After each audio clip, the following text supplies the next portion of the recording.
Durante toda su vida, los hombres tienen prioridades personales que van variando de acuerdo a su edad. La prioridad de un niño, por ejemplo, es jugar. Después, su prioridad es estudiar. Cuando se convierte en adulto, ya su prioridad es trabajar para proveer para su familia. Y así van variando sus prioridades conforme su vida va transcurriendo.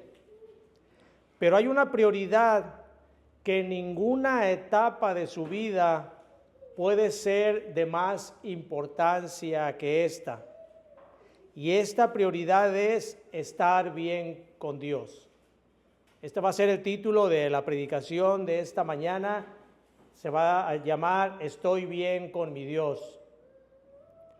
El pasaje que vamos a considerar en la predicación de hoy lo encontramos en Marcos capítulo 2, que como subtítulo dice Jesús sana a un paralítico. Si tienen sus Biblias subtituladas van a ver que dice Jesús sana a un paralítico.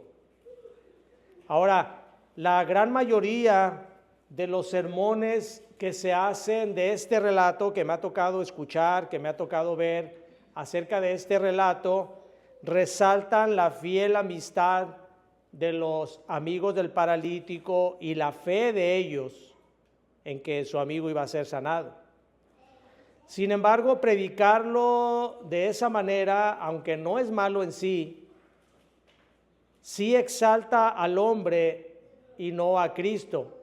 Y eso ya no lo convierte, ya deja de ser una predicación cristocéntrica para convertirse en una predicación homocéntrica, que no es y no debe de ser dentro de las predicaciones de la Escritura, porque toda la Escritura exalta a Cristo, todo trata acerca de la obra de Cristo.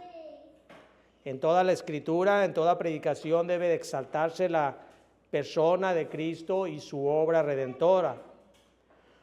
Por lo tanto, el centro de este mensaje no es el tema de la amistad, sino de la misericordia que tuvo Cristo al darle al hombre, al paralítico, como regalo el perdón de sus pecados y con ello darle la reconciliación con Dios. Vamos a orar, hermanos, para iniciar esta predicación y que el Señor bendiga la enseñanza. Padre, te damos gracias por esta mañana que nos das. Te damos gracias, Señor, porque eres bueno, porque nos das la oportunidad de escuchar tu palabra. Y, Señor, queremos rogarte, Señor, que al terminar esta predicación nos hagas meditar en si estamos nosotros bien contigo. Ayúdanos a reconocer eso, ayúdanos a tener la sabiduría necesaria para poder discernir aquello que te agrada a ti. Te lo pedimos en el bendito nombre de nuestro precioso Salvador Jesucristo. Amén. Marcos capítulo 2 dice: Entró Jesús otra vez en Capernaum después de algunos días y se oyó que estaba en casa. E inmediatamente se juntaron muchos, de manera que ya no cabían ni aun a la puerta, y les predicaba la palabra. Entonces vinieron a él unos trayendo un paralítico que era cargado por 4, y como no podían acercarse a él a causa de la multitud, descubrieron el techo de donde estaba, y haciendo una abertura bajaron el lecho en que yacía el paralítico. Al ver Jesús la fe de ellos, dijo al paralítico: Hijo, tus pecados te son perdonados. Estaban ahí sentados algunos de los escribas, los cuales cavilaban en sus corazones: ¿por qué habla este así? Blasfemias dice. ¿Quién puede perdonar pecados sino solo Dios?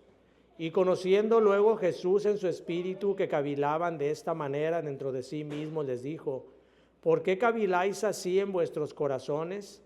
¿Qué es más fácil decir al paralítico: tus pecados te son perdonados, o decirle: levántate, toma tu lecho y anda? Pues para que sepáis que el Hijo del Hombre tiene potestad en la tierra para perdonar pecados, dijo al paralítico: a ti te digo, levántate, toma tu lecho y vete a tu casa.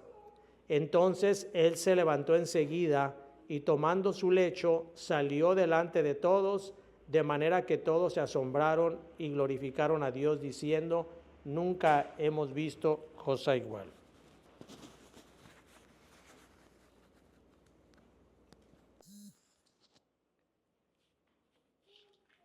En este Evangelio de Marcos inicia hablando acerca de el ministerio de nuestro Señor Jesucristo.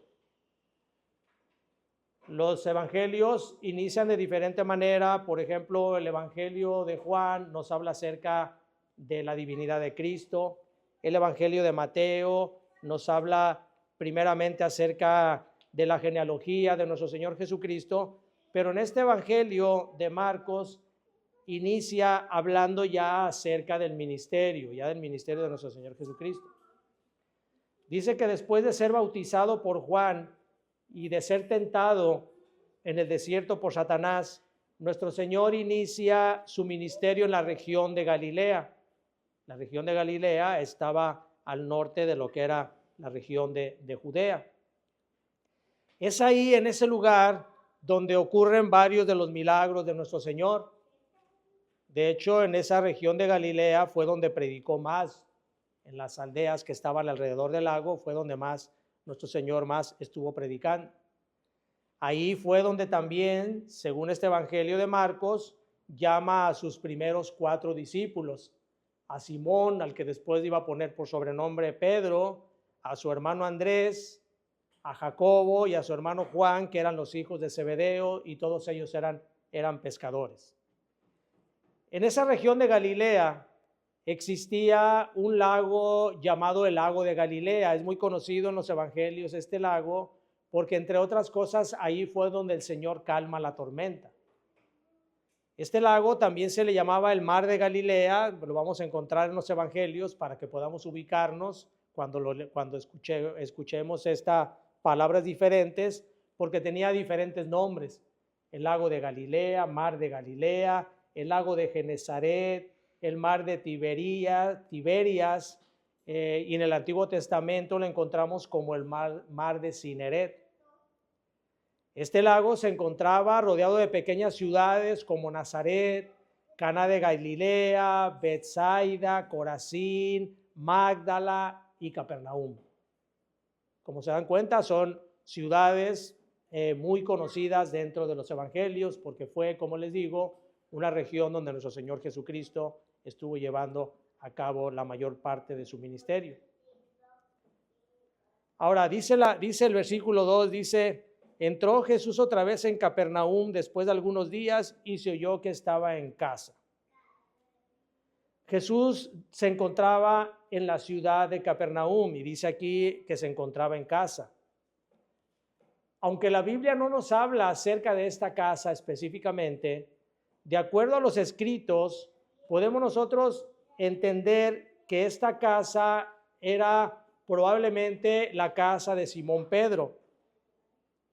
Dice versículo 1 del mismo Marcos, capítulo 1, versículo 21 y 29, dice: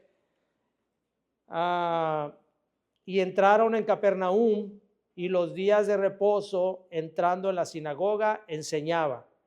Versículo 29 al 34 dice: al salir de la sinagoga, vinieron a casa de Simón y Andrés con Jacob y Juan, y la suegra de Simón, que estaba acostada con fiebre, y enseguida le hablaron de ella. Entonces él se acercó y la tomó de la mano y la levantó, e inmediatamente le dejó la fiebre y ella le servía. Entonces lo más probable es que la casa a que se refiere el capítulo 1 no era precisamente la propiedad del Señor, sino que era una casa que es probable que él utilizara para morar ahí en lo que él llevaba su ministerio a la región de Galilea. Dice el versículo 2: e inmediatamente se juntaron muchos, de manera que ya no cabían ni aún a la puerta, y les predicaba la palabra. Cuando habla acerca de que Jesús les predicaba la palabra, no habla acerca de que él les predicaba como estaban acostumbrados los judíos. No les predicaba acerca de los ritos religiosos que tenían que hacer, no les daba consejos morales tampoco les imponía reglas irrelevantes que los judíos acostumbraban a enseñarles. De hecho, el Señor les reprochaba a los judíos su legalismo porque constantemente les imponían a la gente mandamientos que ni siquiera ellos podían llevar. En Lucas capítulo 11, versículo 43 dice: y él le dijo: ay de vosotros también, intérpretes de la ley, porque cargáis a los hombres con cargas que no pueden llevar, pero vosotros ni aun con un dedo las tocáis. Y esto era porque los escribas y los fariseos descuidaban las cosas espirituales para darle mayor énfasis a las cosas legalistas.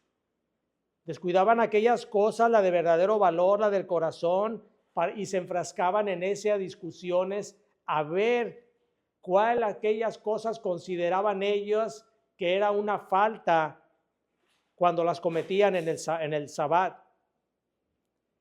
Tenían ellos cientos de reglas en los cuales ellos no podían hacer determinadas cosas en el Sabbat porque lo tomaban ellas como una ofensa a Dios. Llegaban al extremo ellos de que en el día del Sabbat no podían ni siquiera arrancarse una cana de su cabello porque ya lo tomaban como una obra. Ellos decían: en el Sabbat no se puede hacer ninguna obra. No prendían fuego porque estaba prohibido poner fuego. Aún en el día de hoy muchos judíos hacen esos rituales y no encienden fuego en su casa para preparar alimentos porque decían las reglas de los judíos que el encender un fuego ya era trabajo. Ni siquiera peinarse o cortarse las uñas podían hacerlo porque ya era trabajo y estaba prohibido cualquier tipo de trabajo. Pero el Señor sabía que su ministerio iba a ser muy corto y para él era muy importante llevar el mensaje de las buenas noticias. La cosecha de almas era para él más importante, como dice él, ya estaba listo para ser recogida. Y entonces él lo que tenía era que no quería perder el tiempo en cosas inútiles, sino en predicarles aquellas buenas nuevas de salvación. Les hablaba del arrepentimiento, del perdón de pecados, les hablaba de su divinidad y de su venida a este mundo para salvar a todos aquellos que creyeran en él como el Mesías prometido. Les hablaba de los engaños de Satanás y de cómo Satanás los tenía cautivos en el pecado. También les hablaba de lo grande que era el amor del Padre por cada uno de los elegidos, al grado de que había entregado a su amado Hijo a la muerte para salvar a todos aquellos de la condenación eterna. Les hablaba también de las promesas del reino de los cielos, pero también les hablaba mayormente del lugar de castigo al que irían todos aquellos que despreciaran este mensaje de salvación, y ese lugar era el infierno. Nuestro Señor Jesucristo habló más veces del infierno que del cielo, porque él sabía el lugar a donde iban aquellas personas que despreciaran el regalo de la salvación.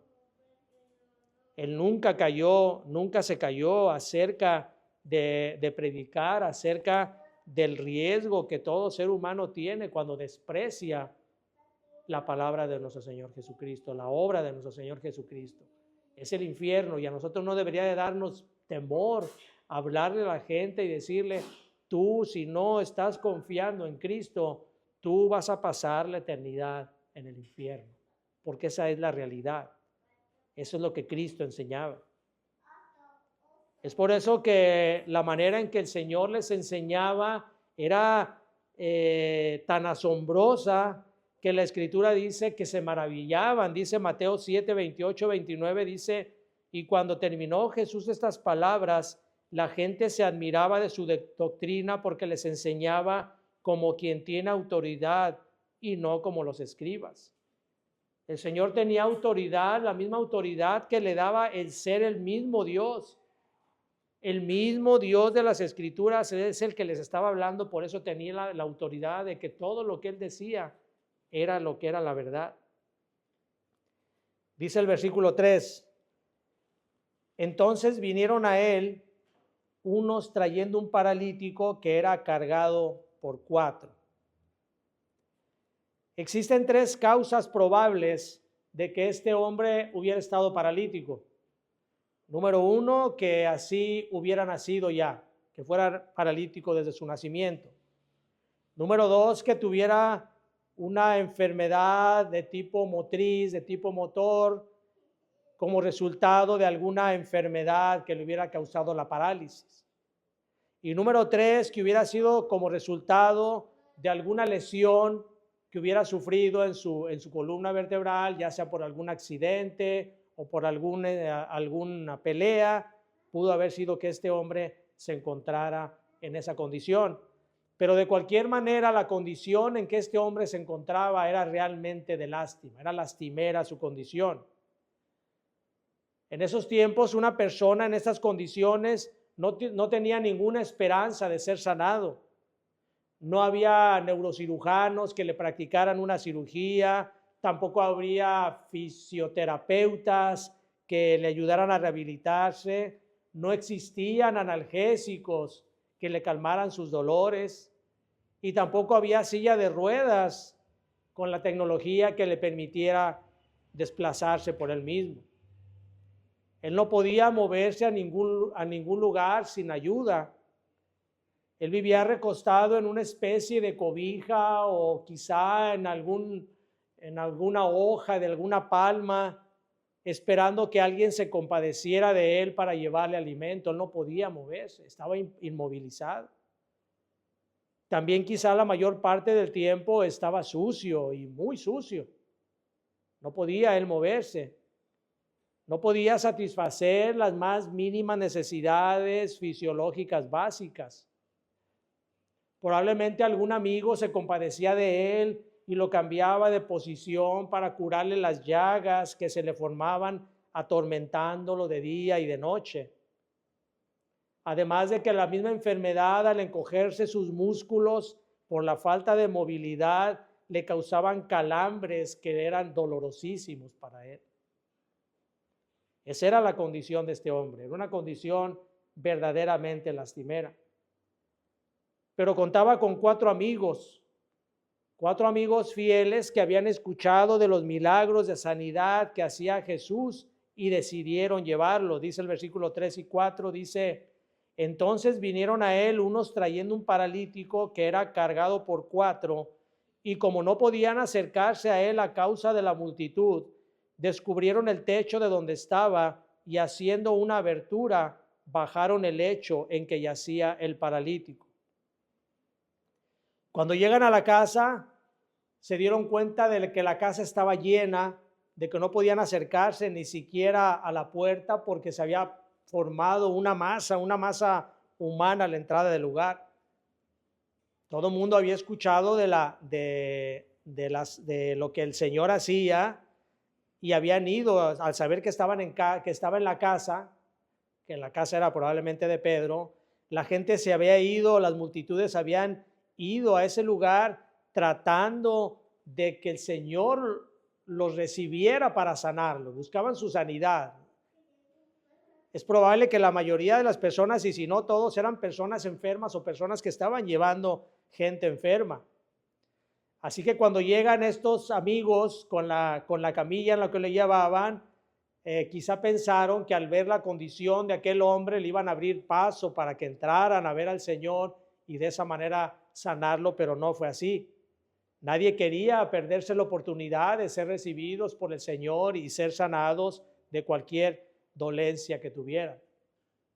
Pero sus amigos eran persistentes y no iban a permitir retirarse de ahí sin vencer los obstáculos para llegar hasta el Señor. Dice entonces que descubrieron el techo donde estaba, hicieron una abertura y bajaron el lecho del paralítico. Ahora, los techos de las casas en aquel tiempo, pues no eran como las casas que nosotros conocemos. No eran casas de material, de cemento, de losa, sino que eran casas que las hacían con ramas, las cubrían con hojas de palmera y luego le ponían arcilla encima, lodo, para que no se filtrara el agua, y esto pues ocasionaba que era muy fácil de que aquellos hombres sin necesidad o al menos con alguna mínima herramienta comenzaran a escarbar para bajar a su amigo del techo. Ahora, no necesitamos de mucha imaginación para ver las caras que pusieron las personas que estaban ahí cuando se dieron cuenta que el techo se estaba abriendo y que bajaban en una camilla a un hombre paralítico para que fuera sanado por el Señor. Dice el versículo 5, al ver Jesús la fe de ellos, dijo al paralítico, hijo, tus pecados te son perdonados. La persistencia de estos hombres demostraba que ellos sabían lo que era capaz de hacer Jesús. Sabían que era capaz de sanar a su amigo porque lo habían visto hacer ese tipo de milagros. Y eso es algo muy importante que nosotros debemos de considerar en quién ponemos nosotros nuestra fe, en quién puede poner una persona su fe. Porque la fe por sí sola no tiene ningún valor. Es muy común que la gente diga cuando tiene algún problema, yo tengo fe, o le digan a otra persona, ten fe, tu problema va a resolverse, estás enfermo, tú ten fe y vas a ver que te vas a sanar. Pero la fe en sí misma no es la que ayuda. Lo que ayuda es en quién es depositada esa fe. Que nuestra fe sea depositada en la persona correcta y esa persona es Jesucristo. Únicamente la fe puesta en Él es la fe que nos va a ayudar de cualquier problema que tengamos nosotros. Alguien puede poner su fe en un objeto, puede poner su fe en un líder religioso, puede poner su fe en una oración mística que haga, en una imagen, en un amuleto, o incluso puede poner su fe en él mismo y decir, yo tengo fe en que yo voy a lograr lo que yo quiera hacer. Pero no hay nadie que pueda resolver la verdadera prioridad del hombre, que es ponerlo en amistad con Dios, sino únicamente Jesucristo. Esa es la verdadera prioridad que todo hombre, toda mujer debería de tener, estar bien con Dios. Los amigos del paralítico sabían que la única persona entonces que podía sanarlo era Jesús y estaban dispuestos a todo con tal de llevarlo a él. Eran verdaderos amigos. Como iniciamos el sermón, eran verdaderos amigos, pero no es el objeto de una predicación, el exaltar la amistad. Eso no es una predicación cristocéntrica. Aunque eran verdaderos amigos, y la Escritura dice, Proverbios 18:24, que el hombre que tiene amigos ha de mostrarse amigos, no es entonces el mensaje real de este evangelio. Ahora, en el conocimiento de estos hombres, la prioridad de su amigo es que Jesús lo sanara de su parálisis. Por eso cuando escucharon las palabras del Señor que le dijo, hijo, tus pecados te son perdonados, quizá ellos se sintieron decepcionados con aquello que estaban recibiendo. Ellos habían hecho hasta lo imposible para acercarse a su amigo paralítico, hasta Jesús, y que éste lo sanara de su parálisis. Pero en vez de recibir lo que ellos deseaban, solo escucharon decir las palabras de Jesús, que no era lo que realmente ellos esperaban. Pero Cristo sabía que había una prioridad más grande en este hombre que tenía que satisfacerse. Esa prioridad era llevar al paralítico a estar bien con Dios. La omnisciencia del Señor Jesucristo le permitía saber que este hombre se encontraba atribulado por sus pecados y que el dolor que esto le causaba era mucho mayor que lo que le ocasionaba la propia enfermedad. Esto seguramente en el paralítico debió de haberle causado un gran alivio, un alivio que únicamente puede entender aquel que se siente agobiado por su pecado. Cuando una persona está agobiado por su pecado y tiene ese deseo, está cansado de vivir una vida de pecado, lo que más desea oír es que el Señor le diga, tus pecados te son perdonados. Los judíos creían que todas las enfermedades y principalmente las de carácter permanente eran consecuencia de sus propios pecados. En Juan capítulo 9, versículo 1 y 2 dice, al pasar Jesús vio a un hombre ciego de nacimiento y le preguntaron sus discípulos diciendo, Rabí, ¿quién pecó, este o sus padres, para que haya nacido ciego?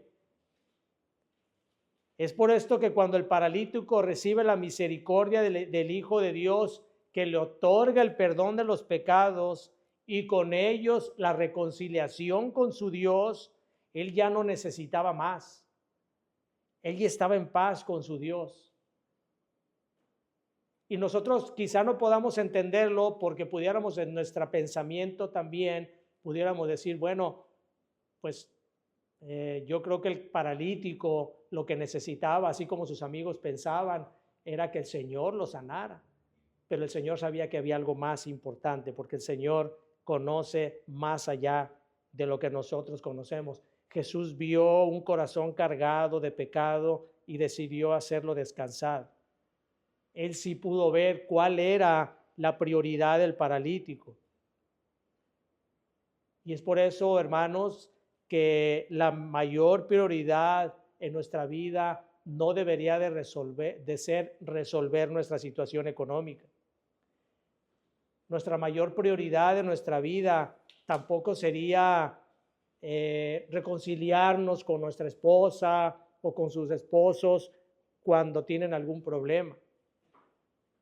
Tampoco la mayor prioridad de su vida debe de ser sanar alguna enfermedad. Yo sé que sí son prioridades y prioridades que debemos de atacar también, que debemos de resolver, pero esa no es la mayor prioridad en su vida. La mayor prioridad de su vida debe de ser estar en paz con Dios. Porque estas cosas, esas prioridades que el mundo nos trae, son situaciones que algún día van a pasar. Pero la prioridad de estar bien con Dios es lo más grande que usted puede recibir porque trae consecuencias eternas. Usted algún día, igual que yo, nos vamos a ir de este mundo y aquellas cosas que nosotros tomábamos como prioridades se van a ir, ya se habrán ido. Pero si usted no resuelve su mayor prioridad, que es estar en paz con Dios, va a llegar el día en que usted va a tener que presentarse, va a estar ante la presencia de Dios. Y si usted no resolvió el problema de su pecado, de la reconciliación con Dios, que únicamente Cristo puede ofrecerle, entonces usted va a estar condenado a pasar una eternidad en el lugar donde el fuego no se extingue. Versículos 6 y 7 dice, estaban allí sentados algunos de los escribas, los cuales cavilaban en sus corazones, ¿por qué habla este así? Blasfemias dice, ¿quién puede perdonar pecados sino solo Dios? Los escribas tenían razón en esto, en decir que solo Dios puede perdonar pecados. Isaías capítulo 43, versículo 25 dice, yo soy el que borro tus rebeliones por amor de mí mismo. Salmo 103, 3 dice, Él es quien perdona todas tus iniquidades. Y efectivamente, como decían los escribas, nadie puede perdonar los pecados. Ningún hombre puede perdonarlos. Ningún hombre puede decirle a otro hombre, no te preocupes, haz este rezo, haz esta oración y tus pecados te van a ser perdonados. Tampoco un hombre puede decirle a otra persona, haz una caridad, da una limosna, da algo y tus pecados van a ser borrados. Porque solamente Dios tiene la facultad, la autoridad para perdonar de los pecados, porque los pecados se cometen en contra de Dios. Cuando el rey David cometió el pecado de adulterio con Betsabé, traicionando y matando a Urías, y después de ser confrontado por el profeta Natán, escribe con angustia el Salmo 51 y dice: contra ti solo he pecado. Un predicador ilustraba esto de la siguiente manera. Dice que en una ocasión a una persona, a un hombre, lo asaltan en la calle y lo golpean de tal manera que tiene que ir al hospital. Y a los pocos días va un amigo de él y le dice: te tengo una buena noticia. Encontré a los ladrones, a los que te golpearon, y les dije que ya estaban perdonados. Y el amigo del hospital le dice: ¿y tú por qué los perdonaste? Si al que golpearon fue a mí, en contra mía fue el que cometieron el delito. Así es con nuestro Dios. ¿Quién puede tener facultad o autoridad para perdonar pecados si los pecados se cometen en contra de Dios? Él es el que ofendemos con el pecado, porque el pecado es una rebelión en contra de Dios. Así de que Él es el único que puede perdonar los pecados. Porque cuando usted peca, lo que está haciendo es estar negando que hay un Dios a quien tiene que rendirle cuentas. Y créanme que no hay nada peor que estar enemistado con Dios. Dios es amor, pero también es un Dios justo que no deja pasar el pecado. No lo puede pasar por alto. Hebreos 10:31 dice: horrenda cosa es caer en manos del Dios vivo. El pecado ha sido la maldición más cruel que el ser humano ha recibido. El pecado daña, y no daña únicamente a la persona que lo comete, sino que el pecado daña a todos aquellos que rodean a la persona que lo comete. Y nosotros lo vemos en nuestras vidas. Cuando nosotros cometemos pecado, dañamos a nuestro alrededor. Es como un cáncer. Cuando alguien cercano a nosotros comete pecado, nos daña a nosotros. El predicador inglés puritano del siglo XVII, Thomas Watson, define el pecado de la siguiente manera y dice: el pecado tiene al diablo por su padre, a la vergüenza por su compañero y a la muerte como su recompensa. Ese es el resultado del pecado. Así que los escribas tenían razón en cuanto a que solo Dios puede perdonar pecados. En lo que estaban muy equivocados es que no sabían que Jesús no estaba blasfemando, porque Él realmente podía perdonar pecados, porque Él realmente es Dios. Y Él tenía la facultad y la capacidad de perdonar pecados. Por eso cuando le dice al paralítico: tus pecados te son perdonados, el pecado de este paralítico, todos los pecados se habían ido. Porque Cristo es el Dios encarnado, es la segunda persona de la Trinidad, el que estaba haciendo el juicio absolutorio sobre este hombre pecador. Pero ellos no veían eso, los escribas tenían sus ojos velados, estaban cegados a las verdades del Evangelio. Y es por esto por lo que lo querían matar a él, porque no toleraban que él dijera que era el Hijo de Dios. No estaban dispuestos a someterse a su autoridad, y para ellos tenían más valor sus costumbres y placeres mundanos que las cosas que Cristo les enseñaba. Y así es como muchas personas el día de hoy actúan. No pueden tolerar que se les hable de Jesús, porque no toleran que haya alguien que pueda dirigirles la vida que ellos llevan. Pueden hablar de que Jesús fue un gran hombre, un gran maestro, un socialista, un revolucionario. Incluso hasta pueden creer que Cristo pagó pecados por ellos, pero no quieren someterse a su autoridad. En su corazón no están dispuestos a someterse a Él. Prefieren vivir en sus tradiciones, sus costumbres, sus placeres, sin importarles Dios para nada. Dice el versículo 8-9: y conociendo luego Jesús en su espíritu que cavilaban de esta manera dentro de sí mismo, les dijo: ¿por qué caviláis así en vuestros corazones? ¿Qué es más fácil decir al paralítico: tus pecados te son perdonados, o decirle: levántate, toma tu lecho y anda?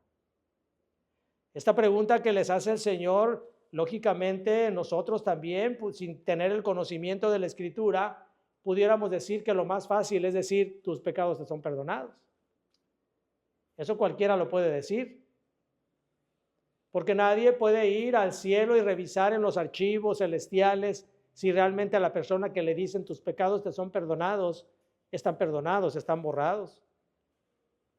Así que aparentemente perdonar pecados sería lo más sencillo. Sin embargo, el perdón de los pecados no es lo más sencillo. Cristo sabía que aquel perdón que le estaba otorgando al paralítico le iba a resultar muy caro. Cristo sabía que iba a sufrir la ira de su propio Padre en aquella cruz, que sobre él iban a recaer todos los pecados de la humanidad y que iba a haber una rotura en la relación, un quebrantamiento en la relación de él con su Padre, que era lo más doloroso que Cristo podía recibir, al igual que el Padre. Dice 2 Corintios 5:21, al que no conoció pecado, por nosotros lo hizo pecado, para que nosotros fuésemos hechos justicia de Dios en él. Cristo recibiría los más crueles tormentos para que nosotros pudiéramos tener ese perdón de pecados. Así es de que no era lo más fácil perdonar pecados, era más difícil que lo que Cristo estaba dispuesto a hacer, porque él sabía que era un costo más grande. Sin embargo, Jesús estaba a punto de demostrarles que él era quien decía ser y que tenía el poder para perdonar pecados, y dice en el versículo 10, pues para que sepáis que el Hijo del Hombre tiene potestad en la tierra para perdonar pecados, dijo al paralítico, a ti te digo, levántate, toma tu lecho y vete a tu casa. Versículo 12, entonces él se levantó enseguida y tomando su lecho salió delante de todos, de manera que todos se asombraron y glorificaron a Dios diciendo, nunca hemos visto tal cosa. Si Jesús hubiera sanado únicamente al paralítico sin perdonarle sus pecados, hubiera sido una obra incompleta. La prioridad del Señor no era sanar cuerpos, sino sanar almas. Y por eso en este pasaje se hace énfasis en la frase del Señor, tus pecados te son perdonados, lo que no ocurrió en la mayor parte de las sanidades que hace, porque el Señor quiere hacer ver y nos quiere hacer ver a nosotros que lo más importante es la sanidad de nuestra alma, el perdón de nuestros pecados. Dice en el Evangelio de Lucas que cuando aquel hombre fue sanado, se levantó y se fue a su casa glorificando a Dios. La glorificación que este hombre hacía era porque había sido restaurado en su alma. Había él tenido una comunión, vuelto a tener una comunión con Dios. El perdón de pecados que Cristo otorga debe traer un cambio de rumbo en nuestra vida. Cuando Jesús absolvió de su pecado a la mujer adúltera, le dijo, vete y no peques más. Una persona que es transformada por el poder del Evangelio glorifica a Dios y se aparta de su anterior condición pecaminosa. El pecado que antes le agradaba ahora le asquea, lo rechaza y solo busca agradar al Dios que lo rescató del lodo que estaba hundido. Este es el mensaje del Evangelio, hermanos, y por eso tanta insistencia en estarlo predicando constantemente nosotros en la iglesia. Porque no hay nada más para el hombre que el ser restaurado en su vida y en su relación con Dios. Ahora, hermanos, si usted está tratando de llevar a un amigo, a un familiar a los pies de Cristo para que sea reconciliado con Dios y se resiste, no desmaye. Usted tome el lado de la camilla que le corresponde y deje que el Señor haga la obra.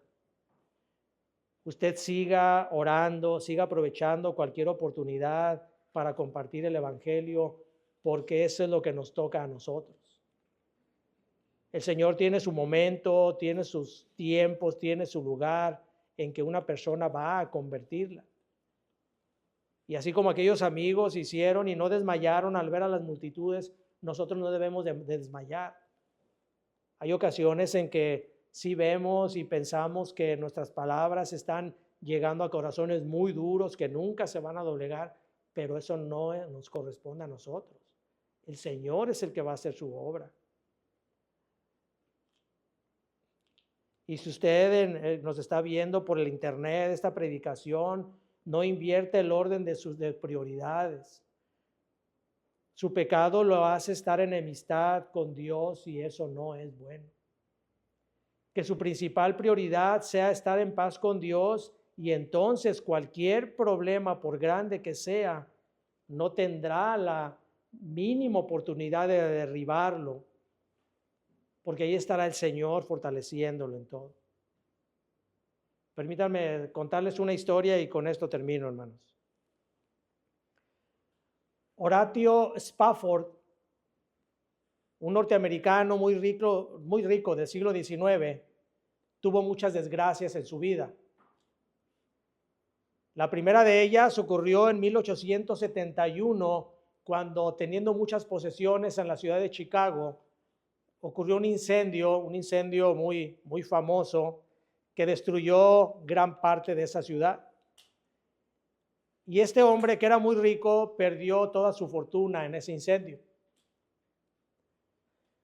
Aunado a esto, el médico le detectó en su esposa una enfermedad que tenía que cambiar de clima y decidieron trasladarse ya, con el poco dinero que les quedaba, decidieron trasladarse a vivir a Inglaterra. Tenía una esposa con 4 hijas pequeñas. Ya cuando estaban a punto de partir, quedaban unos días para que partieran en el barco, le avisan a Horatio Spafford que tenía que quedarse para finiquitar algunos asuntos relacionados con su negocio, así que le dice a la esposa que se tiene que ir ella con sus 4 hijas. Parte ella de Chicago hacia Europa en el año de 1873, y cuando estaban en alta mar chocan con un barco y el barco donde iba la esposa y las hijas se hunde. No teniendo la oportunidad la esposa de salvar a sus 3 hijas, eran hijas pequeñas, dice según la narración que ella agarra a la más pequeñita, pero un escombro de un barco le golpea el brazo y hace que se salga, que la deje, y entonces las niñas se mueren.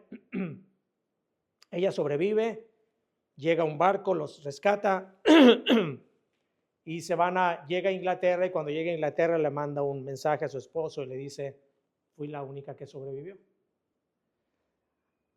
Así que el esposo se toma un barco después de arreglar sus asuntos, toma un barco, y cuando van en alta mar, el capitán, conociendo la situación de él, le avisa en su camarote y le dice: señor Stafford, dice, estamos pasando, según los estudios que hicimos, estamos pasando por el lugar donde se hundió el barco con su familia. Y dice la historia que en ese momento, cuando estaban en ese lugar, que este hombre, Horatio Spafford, volteó hacia el cielo y le dijo a Dios: si esta es tu voluntad, yo la acepto. Yo estoy bien con mi Dios. Y en ese momento escribe él un himno que nosotros lo cantamos aquí. Nosotros lo conocemos como Alcancé Salvación, pero el título del himno original se llama Estoy bien con mi Dios. Y una de los versos de este himno dice así: de paz inundada mi senda ya esté, o cúbrala un mar de aflicción, mi suerte cualquiera que sea diré, estoy bien con mi Dios. Una persona que tiene a Cristo en su corazón, su mayor deseo es agradar a su Señor. Y esto es lo que forma el amor que Cristo tiene en nosotros. La prioridad de nosotros siempre debe de ser estar bien con Dios. No hay ninguna prioridad en la vida de un hombre o en la vida de una mujer que tenga más valor que esto. Pero este tipo de expresiones solamente lo puede hacer una persona que realmente ha sido convertida por el amor de Cristo. Nadie más puede entender que lo más valioso de nuestra vida es estar bien con nuestro Dios. Vamos a orar.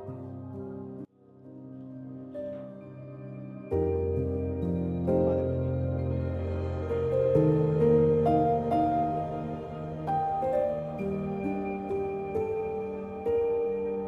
bendito.